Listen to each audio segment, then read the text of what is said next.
President Trump's lawyer Rudy Giuliani disclosed that Trump reimbursed lawyer Michael Cohen for an alleged hush money payment, contradicting Trump's previous statements. But what does that matter politically? Mary Louise Kelly, host, All Right. The news that Donald Trump repaid his attorney for hush money given to Stormy Daniels carries legal considerations for the president. It also carries political considerations. How will the public respond to the president acknowledging that he bankrolled a payment to a porn star to buy her silence? NPR's Scott Horsley joins us now from the White House to talk about that. Hey, Scott. Scott Horsley, byline, hi, Mary Louise Kelly. There's huge irony in all of this. I got to note. What began as an effort apparently to silence Trump's accuser has wound up giving her a huge megaphone. I mean, what are the politics of this? How is the White House playing this? Horsley, you're absolutely right. You know, since the payoff was first reported by the Wall Street Journal back in January, this story has practically been on continuous loop on cable TV. The supposed hush money in effect just bought Daniels and her attorney a $130,000 soapbox. But when you look at the polling numbers, it's hard to see that it's really made a lot of difference. The president's approval rating in the Gallup poll right now is around 42%. That's actually a little higher than it was when the story broke 4 months ago. And it's been bouncing around in a pretty narrow range. Rudy Giuliani explained that the payment to Daniels was supposed to prevent this from, say, coming out just on the eve of the last presidential debate. But, you know, the Access Hollywood tape came out on the eve of the second presidential debate. And, Kelly, it sure did, yeah? Horsley, while it made a lot of angst for Republicans, it didn't keep Trump out of the White House. Whenever questions of a sexual nature are raised in the White House briefing room, the answer we usually get from administration aides is, A, that the president denies these charges and, B, the people knew about all this in November of 2016 and Trump still got elected.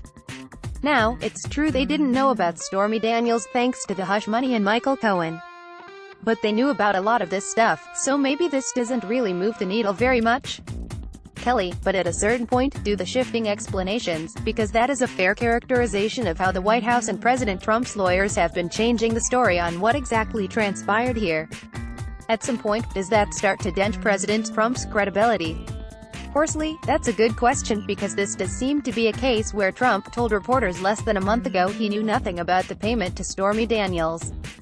And now we have Rudy Giuliani revealing that in fact Trump was making regular monthly payments to Michael Cohen to cover this payment as well as other expenses. How do you square that circle? Spokeswoman Sarah Sanders' explanation, which people may or may not find persuasive, is that Trump knew he was making monthly payments to Cohen last year which added up to something like $460,000, but he didn't know when he spoke to reporters April 5 that more than a quarter of that money had gone to Stormy Daniels. Soundbite of press conference, Sarah Huckabee Sanders. This was information that the president didn't know at the time, but eventually learned. Horsley, now, Sanders' own credibility could also take something of a hit here. She insists she only learned about Trump's payments to Michael Cohen when Giuliani talked about it on television last night. Kelly, one assumes that the White House is ready to stop talking about this, to turn off this continuous Stormy Daniels loop you described on cable TV. Horsley, absolutely. I mean, the porn star and the president headline has been catnip for the tabloids. But, you know, the president would very much like to change the conversation. He is also wrestling with trade talks underway in Beijing right now. He is trying to prepare for a summit meeting with Kim Jong-un. He would welcome a change in subject. Here he is speaking at a National Day of Prayer ceremony in the White House Rose Garden this morning. Soundbite of archived recording, President Donald Trump, what a day, what a beautiful day. And our country is doing very well. You'll see some very good announcements very shortly. Horsley, the president seemed to be hinting there at reports that 3 American prisoners in North Korea could be released ahead of his upcoming summit with Kim Jong-un.